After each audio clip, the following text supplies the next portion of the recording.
بسم الله الرحمن الرحيم. عن أبي هريرة رضي الله تعالى عنه قال قال رسول الله صلى الله تعالى عليه وسلم: إذا مرض العبد أو سافر كتب له مثل ما كان يعمل مقيما صحيحا.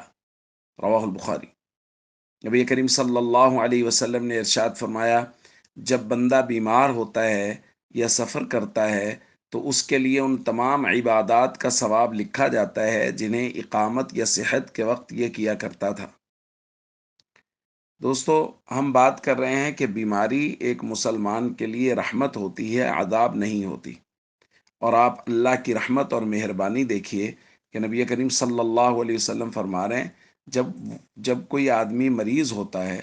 اور وہ ایسا شخص ہے جو صحت کی حالت میں بہت سارے نیک اعمال نفلی عبادات کرتا ہے، وہ تہجد پڑھتا ہے،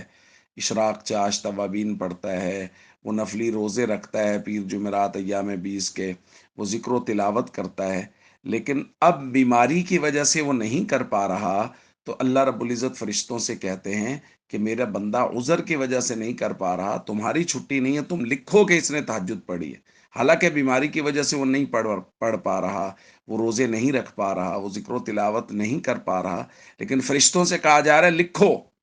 کہ یہ اس نے سب کام کیے ہیں۔ یہی وجہ ہے کہ نبی کریم صلی اللہ علیہ وسلم نے ایک روایت میں فرمایا، ان العبد اذا كان على طریقت حسنت من العبادہ، جب بندہ کسی عبادت کے اچھے طریقے پر ہوتا ہے،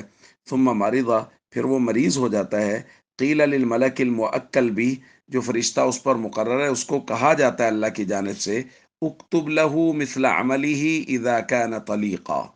جب یہ صحت مند تھا اس وقت جتنے عمل یہ کرتا تھا وہ سارے عمل بیماری کی حالت میں اس کے نامہ اعمال میں لکھتے رہو کہ یہ کر رہا ہے۔ تو بھائی یہ کتنی بڑی اللہ کی کرم نوازی ہے بیمار کے لیے، مسافر کے لیے، کہ ان کے صحت کے دنوں کے اعمال ان کے نامہ اعمال میں مسلسل لکھے جا رہے ہیں۔ اس لیے ہم سب کو چاہیے اللہ سے عافیت مانگتے رہیں، لیکن اگر بیماری آئے تو اللہ کی رضا پہ راضی رہیں اور ہمیشہ صبر کا دامن تھامے رکھیں۔ السلام علیکم ورحمۃ اللہ وبرکاتہ۔